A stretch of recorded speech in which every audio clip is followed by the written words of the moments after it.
नाजरीन अस्सलाम वालेकुम। नॉलेज टाइम विद वजाहत अब्दुल सत्तार में आपका इस्तकबाल है। इस्लामिक हीरो सीरीज़ के तीसरे episode Salahuddin Ayyubi the liberator of Jerusalem का तीसरा हिस्सा पेश खिदमत है। गुज़िश्ता दो हिस्सों में हमने बैतुल मुक़द्दस की अहमियत, सलेबियों की साजिशें, मुसलमानों की आपसी रंजिशें और इन आपसी नाइत्तेफाकियों को ख़त्म करा के मुसलमानों में इत्तेहाद पैदा करने का इमादुद्दीन ज़ंगी का जज्बा देखा था। हशाशीन के ज़रिए इमादुद्दीन ज़ंगी को कत्ल कराए जाने के बाद सलेबियों के अंदर पाया जाने वाला जश्न का माहौल और नूरुद्दीन ज़ंगी के दिल में बैतुल मुक़द्दस को वापस लेने के जुनून से भी हम वाकिफ़ हुए थे। हमने ये भी देखा था कि मिस्र की कमज़ोर फ़ातिमी सल्तनत पर सलेबी किसी गिद्ध की तरह मंडला रहे हैं। आज के वीडियो में हम सलाहुद्दीन अय्यूबी की खुसूसियात और उनकी ज़िंदगी के अहम वाक़यात का जायज़ा लेंगे।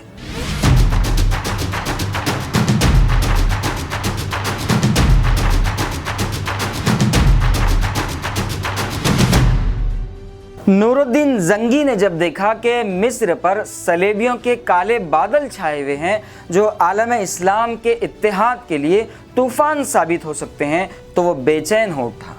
उसने अपने मुशीर ख़ास फ़ौजी कमांडर असदुद्दीन शेरको से मशवरा किया। असदुद्दीन शेरको ने नूरुद्दीन ज़ंगी को ये यकीन दिलाया कि अगर इस वक्त मुसलमानों ने पहल नहीं की तो अनकरीब मिस्र भी सलेबियों के कदमों तले होगा। नूरुद्दीन ज़ंगी उसकी बात से मुत्तफिक हो गए और उन्होंने असदुद्दीन शेरको को एक लश्कर देकर मिस्र पर चढ़ाई के लिए रवाना किया। असदुद्दीन शेरको ने इस मर्तबा अपने जमासाल भतीजे सलाहुद्दीन अय्यूबी को एक टुकड़ी की क़यादत की जिम्मेदारी सौंपी। हालांकि सलाहुद्दीन अय्यूबी ने इससे पहले भी कई छोटे मोटे मार्कों में अपने सिपाहियाना बहादुरी के जौहर दिखाए थे, लेकिन किसी कायद के एतबार से ये उनकी पहली जंग थी। बानैन के मकाम पर सलेबी लश्कर उनकी राह में हायल हुआ, लेकिन सलाहुद्दीन अय्यूबी ने सिर्फ चंद हज़ार सिपाहियों के साथ सलेबियों के लश्कर को भागने पर मजबूर कर दिया।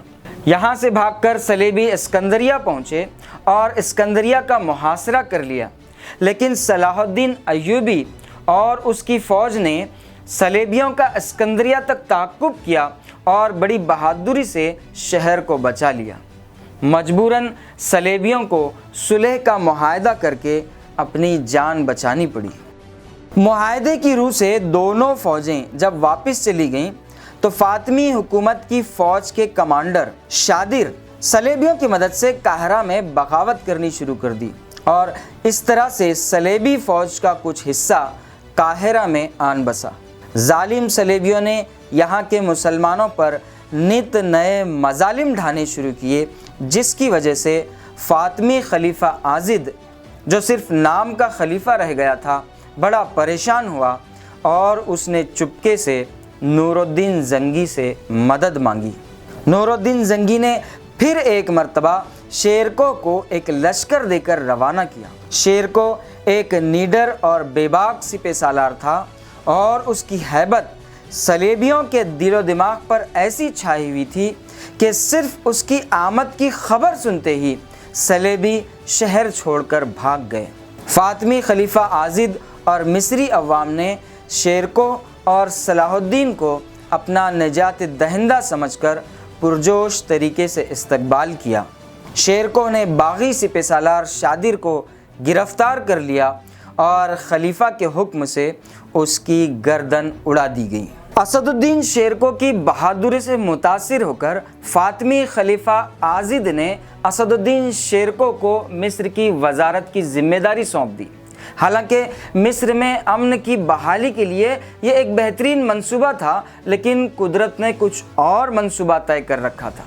सिर्फ 2 महीने के बाद मर्ग नागहानी से असदुद्दीन शेरको इस दुनिया से चल बसा और मिस्र की वज़ारत एक सवालिया निशान बनकर फिर एक मर्तबा खलीफा आज़िद के सामने आ खड़ी हुई। खलीफा आज़िद की मुतलाशी निगाहें अब शेरको के जमासाल भतीजे सलाहुद्दीन पर जा टिकी, जिनकी सलाहियतों का वो पहले ही कायल हो चुका था।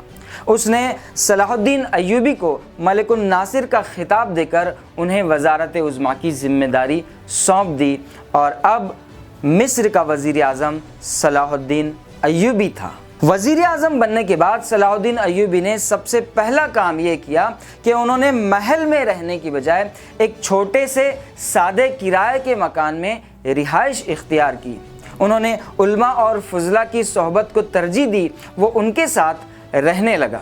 صلاح الدین ایوبی کے سامنے اس وقت کئی مسائل تھے۔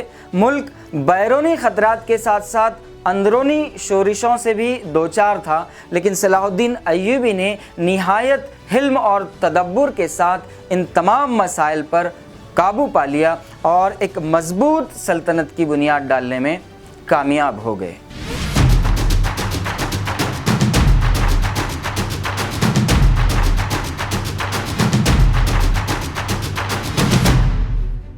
قاہرہ، جو اس وقت ایک اجڑا ہوا شہر تھا اور گندے پانی سے سڑے اس شہر کی حالت انتہائی خراب ہو چکی تھی، اسے نئے سرے سے تعمیر کرا کے صلاح الدین ایوبی نے اسے الف لیلہ کا شہر بنا دیا۔ انہوں نے شہر میں کتب خانوں کی تعمیر پر زور دیا، مدارس تعمیر کیے اور بازار کے نظام میں بہتری لائی۔ صلاح الدین ایوبی عام وزیروں کی طرح درباری وزیر نہ تھے جو ہاتھ باندھے گردن جھکائے کھڑے رہتے، بلکہ وہ طلوع سحر سے پہلے بیدار ہو جاتے، وضو کر کے اللہ کے حضور گڑ گڑاتے اور خوب دعائیں مانگتے۔ ناشتے کے بعد وہ روزانہ اپنی صف بستہ فوج کا معائنہ کرتے، ان میں اپنی ایمان افروز باتوں سے جان ڈال دیتے اور دھوپ کی گرمی تیز ہونے سے پہلے واپس لوٹ آتے۔ انہوں نے اپنا ایک جاسوسی نظام بنا رکھا تھا اور ان جاسوسوں کو سوائے صلاح الدین ایوبی کے کوئی دوسرا نہیں جانتا تھا۔ نہایت تدبر اور دانش مندی کے ساتھ انہوں نے مصر اور شام کی قوتوں کو متحد کر لیا تھا اور اپنے جاسوسی نظام کے ذریعے سے تمام حالات پر انتہائی باریک نگاہ رکھے ہوئے تھے۔ کچھ عرصے بعد فاطمی خلیفہ عاضد کا بھی انتقال ہو گیا اور مصر میں فاطمی سلطنت کا چراغ بجھ گیا۔ اس تمام عرصے میں صلیبی وقتاً فوقتاً صلاح الدین ایوبی سے ٹکر لیتے رہے۔ بحیرہ مردار کے نشیب پر چھائی ہوئی نیلی دھند اور پہاڑوں کی بنجر چوٹیوں سے پرے، یروشلم کے برجوں سے کافی دور صحرا کا سنگ خارا کہلانے والا کرک قلعہ واقع تھا۔ یہ قلعہ صحرائی راستوں کے سنگم پر واقع تھا۔ یہاں سے جنوب کی طرف مکہ اور مشرق کی طرف مصر کو جانے والے قافلے مڑتے تھے۔ یہاں کا حاکم ریجنالڈ انتہائی وحشی، ظالم، جھوٹا اور بددیانت شخص تھا۔ وہ ایک لٹیرا اور رہزن تھا۔ خوبی اس میں صرف یہ تھی کہ وہ ماہر تلوار باز تھا، مگر باقی انسانی صفات سے عاری تھا۔ ریجنالڈ مسلسل مسلمان قافلوں کو لوٹتا رہتا، عورتوں بچوں کو قید کرتا اور مردوں کو بے دریغ قتل کر دیتا۔ صلاح الدین ایوبی نے صلح نامے کا پاس رکھتے ہوئے براہ راست اس سے ٹکر لینے کی بجائے شہنشاہ بالڈیون کے پاس شکایتیں کیں، لیکن جب تمام شکایتیں بے اثر ہو گئیں تو صلاح الدین ایوبی نے ہتھیار اٹھانا ضروری سمجھا۔ اسی اثنا میں ریجنالڈ نے حرمین شریفین کی طرف جانے والے حجاج کے قافلے کو لوٹ لیا اور مکہ کو لوٹنے کی غرض سے بحری اور بری فوجیں روانہ کیں۔ صلاح الدین ایوبی نے جب یہ وحشتناک خبر سنی تو غصے سے بپھر گیا اور فوری طور پر مصر سے بحری جہاز اور شام سے بری فوج بھیجی تاکہ وہ ان سے مقابلہ کر کے انہیں روک سکے۔ صلاح الدین ایوبی کے بے شمار کارناموں میں سے یہ بھی ایک اہم کارنامہ ہے کہ اس کی فوج نے ریجنالڈ کی فوج کو مقام رائخ پر روک لیا اور جذبات میں ڈوبی ہوئی اسلامی فوج نے صلیبی لشکر کے ایک ایک سپاہی کو چن چن کر قتل کر دیا۔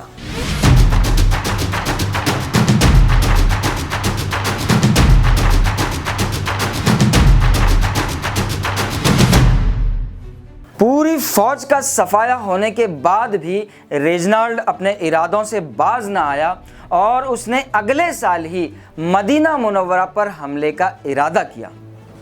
मदीना मुनव्वरा की तरफ मैली निगाह करने वाले को एक आम मुसलमान भी बर्दाश्त नहीं कर सकता, और फिर सलाहुद्दीन अय्यूबी के दिल में ईमान की हरारत और हुब्ब रसूल का जज्बा कूट कूट कर भरा हुआ था, वो कैसे खामोश रह सकता। उसने इस्लामी बहरी बेड़े को सलेबियों के ताक़ुब का हुक्म दिया, और जब मुसलमान फ़ौजें उनका ताक़ुब करते हुए उनके करीब पहुंची तो सलेबियों के होश उड़ गए और वो साहिल से करीब बस्तियों में कूदकर पहाड़ों के दरमियान छुपने के लिए चले गए।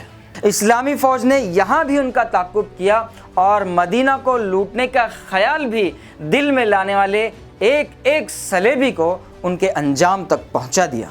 नाज़रीन, ये उस वक्त के अहम वाक़यात का तस्करा हमने किया है, लेकिन अभी सलेबी जंगें और बैतुल मुक़द्दस की फ़तह का वाक़या बाकी है। लेकिन हम चाहते हैं कि बैतुल मुक़द्दस की फ़तह का वाक़या मुफस्सल अंदाज में आपके सामने आए, इसलिए आज हम इस वीडियो को यहीं पर रोक रहे हैं। अगले वीडियो में जब हम आपके सामने आएंगे तो फ़तह बैतुल मुक़द्दस का मुफस्सल जायज़ा लेंगे और उसके बाद सुल्तान सलाहुद्दीन अय्यूबी की ज़िंदगी के आखिरी लम्हात का भी जायज़ा लिया जाएगा। आइए नस्ल नौ को अपने असलाफ के कारनामों से वाकिफ़ कराने, उनका रुझान तारीख़ मुताले की तरफ कराने और सहियोनी साजिशों को बेनकाब कराने में हमारा साथ दीजिए और नौजवान नस्ल तक इस वीडियो को ज़रूर ज़रूर पहुँचाइए। मिलते हैं अगले वीडियो में, तब तक के लिए खुदा हाफिज़।